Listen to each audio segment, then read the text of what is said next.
Paket komplit pemblokiran BPJS Kesehatan sampai pemburuan dan pelacakan melalui BPJS Ketenagakerjaan sampai pemblokiran terhadap KTP, KK, dan nomor rekening. Bahkan sampai terjadi pemaksaan bayar langsung di tempat. Dan ini berlaku mulai besok ya. Itu 1 Maret 2026. Begitulah informasi yang berseliweran yang malah hari ini mulai dibesar-besarkan. Teman-temanku, umumnya Anda yang pinjol legal, teman-temanku. Bukan, kita nggak bahas pinjol, kita bahas pindar aja deh. Pindar resmi, teman-temanku. Mungkin udah nggak heran dengan bahasa-bahasa seperti ini. Yang mana bahasa itu, hampir setiap bulan kita disibukkan dengan bahasa akan diturunkan debt collector lapangan ke rumah, langsung diminta untuk membayar paksa hutang yang ada. Pasti ini menjadi hal yang menakutkan ya bagi teman-teman semuanya, apalagi hari ini Anda sudah telat bayar di beberapa pinjol. Ya, pinjolnya pinjol-pinjol legal, pinjol-pinjol resmi, yang mana namanya hari ini berganti jadi pindar. Oke, teman-temanku. Kita bahas dari yang mana dulu ya, teman-teman. Tentang pemblokiran BPJS Kesehatan. Gitu ya. Dan ini mungkin sebagian teman-teman sudah ada yang tahu dan sebagian lagi baru mulai tahu gitu loh ya. Sehingga dia bertanya lagi sama saya, Bang, apakah benar akan terjadi pemblokiran BPJS Kesehatan? Nah, teman-teman, itu kan sudah banyak itu ya dikonfirmasi semuanya gitu loh. Pemblokiran terhadap BPJS Kesehatan itu tidak benar. Isu-isu yang seperti itu tidak benar. Penarikan saldo BPJS Ketenagakerjaan atau JHT itu juga tidak benar. Yang benar hanyalah pinjol diberikan akses untuk melacak lokasi tempat kerja terbaru. Itu yang benar. Ya, jadi jangan teman-teman arahkan kemana-mana, Bang. Kebetulan kemarin, Bang, saya berobat di rumah sakit dan kata pihak rumah sakit BPJS saya sudah diblokir.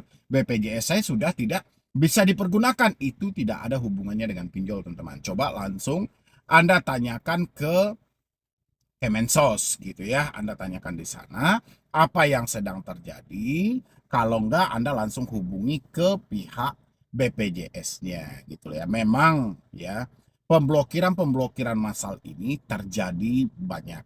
Ya, bahkan kita disibukkan juga, bahkan isunya pun bermacam-macam. Ada yang dikait-kaitkan dengan pinjol dan ada juga yang menyebutkan dengan judul. Yang jelas kalau untuk pinjol sendiri itu sudah dikonfirmasi, itu tidak ada, teman-teman.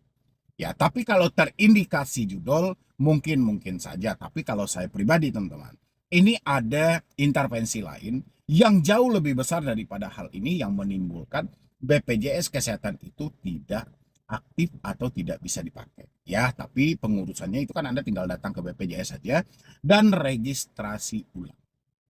Oke, cukup ya teman-teman. Habis itu tentang BPJS Ketenagakerjaan. Yang bisa mereka lakukan hanyalah melacak lokasi. Saya sudah bahas juga di beberapa video, sudah saya sampaikan. Meskipun ini hanya pelacakan lokasi yang diizinkan, tapi ini sudah menyalahi aturan. Sekelas lembaga pemerintah memberi akses kepada perusahaan swasta, ini sudah sangat keliru.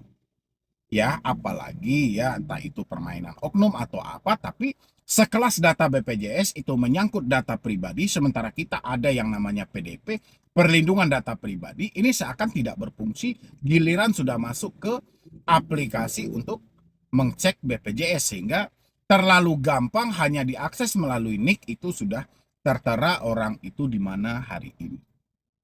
Ya, di mana hari ini itu dalam kategori apakah dia masih bekerja atau tidak bekerja atau sudah pindah tempat kerja. Ini sangat disayangkan ya dari pihak BPJS. Percuma OJK membentuk aturan POJK 22 tahun 2023 yang mana penagih hutang dilarang melakukan ancaman, dilarang melakukan intimidasi, mempermalukan, contohnya menyebarluaskan informasi mengenai si debitur berhutang. Nah, ketika BPJS Tenaga Kerjaan ini membuka akses untuk melacak lokasi tempat kerja terbaru, secara tidak langsung BPJS Ketenagakerjaan telah memberikan ruang, telah memberikan jalan untuk melanggar POJK nomor 22 tahun 2023. Yang mana si pinjol ini atau melalui debt collectornya kalau sudah mengetahui tempat kerja terbaru dari si debitur, mereka pasti akan menghubungi.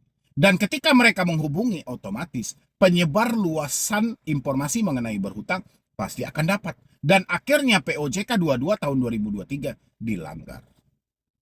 Ya, dan biarkanlah ini menjadi urusan pemerintah, teman-teman semuanya, daripada Anda capek-capek dengan hal itu. Misalnya terjadi pada diri Anda, terjadinya mereka menghubungi sampai ke perusahaan, hal yang harusnya Anda lakukan cuma satu, teman-teman.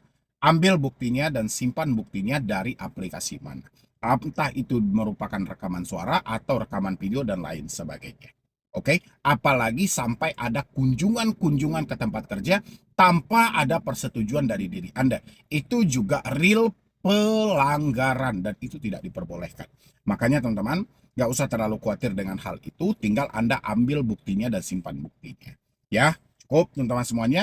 Dan habis itu, ya, masuk kita kepada poin ketiga. Poin ketiga adalah mendatangkan FC ke rumah terhitung mulai besok. Oke.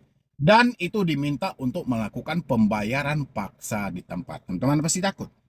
Ya, kalau saya pribadi ngapain takut? Anda tidak mampu bayar atau tidak mau bayar. Oke. Kalau tidak mampu bayar, mau mereka paksa seperti apapun, ini perkaranya soal uang. Bukan perkara tidak mau membayarkan, duit kita ada tapi nggak mau membayar. Bukan perkara itu. Ini perkara dengan kondisi hidup. Kondisi hidup yang sudah tidak memungkinkan lagi, sehingga kita tidak bisa melakukan pembayaran. Mau mereka datang 5 orang, 10 orang, 15 orang, bahkan mereka datang satu komplotan pun terserah. Yang namanya uang tidak ada, kita mau kasih pakai apa? Pemaksaan apa yang mau mereka lakukan? Pemaksaan seperti apa? Oh, kalau teman-teman bilangin, oh dia nanti ngambil kulkas saya bang. Kalau sempat dia mengambil satu barang di rumahmu, itu adalah perampokan. Ya, perampasan. Ya sudah, kamu laporkan ke polisi, ambil bukti dokumentasinya. Di luar dari itu, nggak ada lagi teman-teman. Dia mau paksa kayak apa? Kalian tidak mampu bayar kan semuanya teman-teman semuanya? Oh ya udah, kalau kita tidak mampu bayar, terus dia mau paksa pakai apa? Oh harus ada hari ini juga. Tidak ada. Ngerti nggak sih yang tidak ada itu? Memang benar-benar tidak ada. Ya, soal ada atau tidak itu cuma teman yang tahu. Cuman Anda yang tahu ya. Kalau saya cuman mendengar ucapan dari Anda aja gitu loh. Anda bilangin tidak ada, ya saya bilangin tidak ada. Ya enggak? Soal Anda ada duit atau tidak, itu hanya Anda dan Tuhan yang tahu. Ya, tapi atas dasar ketidakmampuan tadi, atas dasar ketidakadaan tadi, apa yang mau kita adakan? Daun. Nggak mungkin. Jadi ancaman-ancaman yang menyatakan bahwa akan terjadi penurunan FC lapangan dan habis itu memaksa bayar lunas di tempat, itu nggak usah Anda hiraukan. Ya, kita kalau ada duit, mereka mau datang mau tidak datang pun kita akan melakukan pembayaran. Yang jadi masalah duitnya kan nggak ada. Terus ngapain kita takut tentang soal pemaksaan? Apa yang kalian bayangkan tentang pemaksaan? Membayangkan kayak di film-film, Anda diikat, disandra dan segala macam. Itu nggak ada teman-teman. Ya, jadi bahasa-bahasa yang mereka sebutkan tentang pemaksaan di tempat, penurunan FC lapangan, ini hampir setiap bulan ini teman-teman. Setiap bulan, bahkan berganti tahun, berganti bulan, itu selalu aja ada gebrakan-gebrakan yang seperti itu. Yang menyampaikan akan penurunan pihak ketiga. Setelah data dialihkan kepada pihak ketiga akan melakukan pemaksaan penagihan di tempat. Konsep-konsep seperti itu nggak usah terlalu teman-teman percaya. Makanya buat teman-temanku semuanya, mulai hari ini hal yang paling pertama harus Anda lakukan adalah disiplinkan diri Anda teman-teman. Tegas dengan diri Anda hari ini. Tegas dengan diri Anda bukan berarti Anda ngejudge diri Anda, tidak. Tapi Anda harus berani jujur pada diri Anda, menyatakan saya memang sudah tidak mampu. Saya memang sudah tidak sanggup. Di mata orang-orang, mungkin kalian masih bisa berbohong teman-teman. Tapi soal diri sendiri, Anda nggak bisa bohong. Soal mampu tidak mampu, cuman Anda dan diri Anda yang tahu. Kalau Anda sejauh ini sudah jujur, berarti Anda sudah tegas. Habis itu, stop berekspektasi, teman-teman. Stop berhalusinasi, stop mendrama. Stop mendramatiskan, stop memikirkan hal-hal yang tidak-tidak. Oke, hari ini lebih baik positive thinking aja. Tindakan apa yang harus kita lakukan hari ini? Tindakan kecil yang kita lakukan hari ini, itu jauh lebih baik daripada kita tidak melakukan tindakan apapun, tapi hanya terhanyut dengan pemikiran halusinasi kita. Ya, teman-temanku. Dan yang terakhir, buat teman-temanku semuanya. Anda nggak usah terlalu berkecil hati. Tidak usah menyesali keadaan. Selagi Anda masih berusaha, Anda belum gagal. Ya, masih panjang perjalanan hidup buat ke depannya. Oke, ingat satu pepatah teman-teman. Orang tenggelam itu bukan karena dia tidak bisa berenang teman-teman. Tapi orang tenggelam itu karena kepanikan yang terlalu berlebihan. Begitu juga dengan diri teman-teman semuanya. Anda hari ini diantarkan pada kesusahan, bukan karena Anda tidak bisa bekerja dan berusaha. Tapi Anda hanya sibuk dengan kesetresan, memikirkan hal-hal yang tidak-tidak untuk menakut-nakuti diri Anda sendiri. Sehingga Anda menutup peluang buat ke depannya. Ya, oke teman-teman semuanya, mungkin dari saya cuma itu aja dulu. Mudah-mudahan ini bisa bermanfaat dan membantu teman-teman semuanya, terutama yang baru telat-telat bayar pinjol dan tidak mampu bayar pinjol. Jangan pernah takut-takut lagi dengan apa yang mereka lontarkan oleh debt collector. Ingat, menjelang lebaran debt collector mengejar target. Apapun akan mereka lakukan. Oke, jadi sekian dulu dari saya, Medi Broni. Wassalam.